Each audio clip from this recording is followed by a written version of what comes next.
Hi class, welcome to Module 2, What is Analysis? Last week we were focused on thinking deep, and we will continue to think deep as we move on with this module where we will be analyzing analysis. By this time you should have selected a text from either Amy Tan, Andrew Broxma, or Cyril McFadden. One of those texts will be the basis for most of your writing for the remainder of this course. I would ask that you please try to read the text as often as you can so that you become familiar with the author's message, theme, and details, which will then later become the foundation for your critical analysis essay. So the objectives for Module 2, What is Analysis, are for you to learn strategies for active reading, understand the importance of context, purpose, and audience, explore different writing styles, word choices, and tones, and then practice analyzing a sample reading.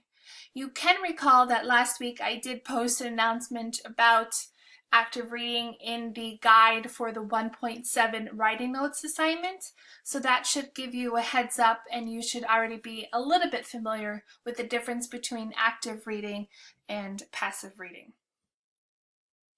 So active reading is similar, or another name for it would be critical reading. So in active critical reading, the reader must question, compare, and evaluate reading material. And there are three main purposes to read. One purpose is to be entertained, the second to persuade, the third to inform. So I would want you to think about what are the purposes that one of those authors had in writing their text that you will be analyzing. Did they want to entertain you with a funny story?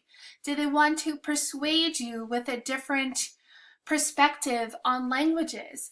Did they want to inform you of an element of society that you might not have been familiar with? So those are some things to consider. So reasons for critical reading there are many reasons for critical reading. One of them is to determine the value of your own purposes. Every time you read a text, you should always have one purpose in mind. You could read looking for finding quotations that you like, looking for vocabulary words that you need to understand. Look for what you think are the strengths of the article or the weaknesses of the article. Always read with one purpose in mind. The second reason for critical reading is to detect faulty logic that is faulty on part of the author. So with that, do you believe everything that the author has to say just because he or she is the author?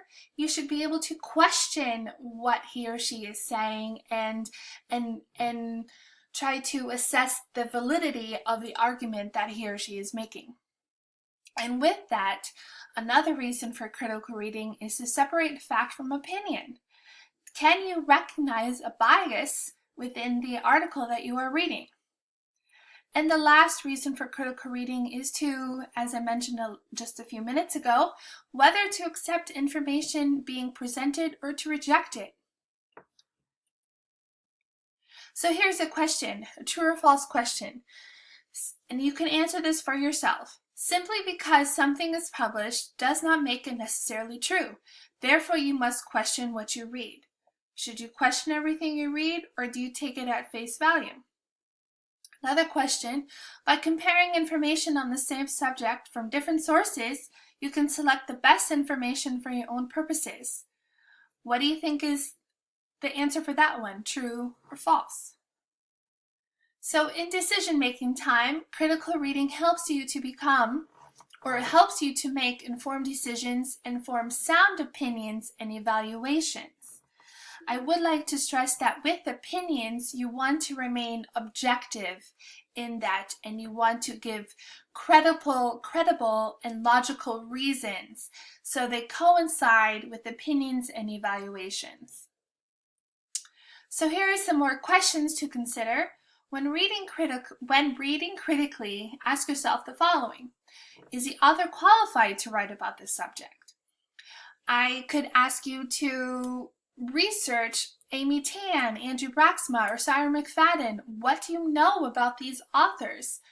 If you know a little bit about their background, you might become more familiar with why they have chosen to write the text that they did. Do you see that any important information is missing? Is the language emotional? And is the information being presented mostly fact or opinion? If it is mostly fact, is that effective or not? Is it mainly based on opinion? And does that mean that the author is too close emotionally to the subject? So that is something to consider. And then the answers to the questions will help you to evaluate the quality and usefulness of the reading material. So this week you have, I believe, 4 tasks for this week. And you have quite a few readings. So the first reading is, how do we analyze? In this assignment, you will gain information to move beyond surface level reading through active reading. So this reading can be done throughout the week. The second reading is for context, purpose, and analysis. And the components are, again, context, purpose, and analysis. In this assignment, you will gain an understanding of who your audience is, comprehending purpose and context in writing and reading. The third reading is under style, diction, and tone. These components are for you to consider the effectiveness or ineffectiveness a writer has had with style, diction, and tone. And so these 3 can be done anytime throughout the week. The next one is a guided analysis. So you will be reading a text called Turning Off, Dining In. And after you read this, there will be prompts in MindEdge that you will give answers to. I would like you to attempt to try to do this assignment with either MLA or APA. The reason I'm asking you to do this is so that the earlier you attempt to format an MLA or APA, the more comfortable you will become with it. So by the time Module 8 comes around, you will have no stress about MLA or APA, and you'll understand the formatting of it by then. So the earlier you practice it, the more comfortable you will become. And the last task for this week is the journal, importance of analysis. So again, these are prompts that you will be answering in the journal, and it will be submitted to the Blackboard. These 2 assignments, the guided analysis and importance of analysis, are due by Sunday, the last day of the module. So what is to come during this week? I did promise last week to submit an announcement about how to write in third person, and I'm sorry that I forgot to do that, so I will be doing that today. It will be a video, and I will post it in the announcement section, but also in the general discussion board in Blackboard as well. I will also be giving an announcement on how to do MLA, APA basics. I will give some additional questions pertaining to Braxma, McFadden, and Tan. I will give tips for submitting your 2.5 journal suggestions. I will be giving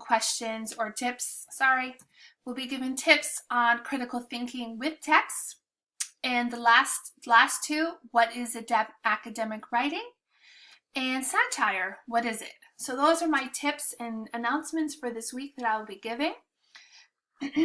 So with that, if you have any questions, please feel free to contact me via email or phone, or if you have a question that you would know that the other classmates will benefit from, please post your question in the Blackboard general discussion forum, and I will be happy to answer your questions. I hope everybody has a great week, and I'll see you in the boards. Thank you.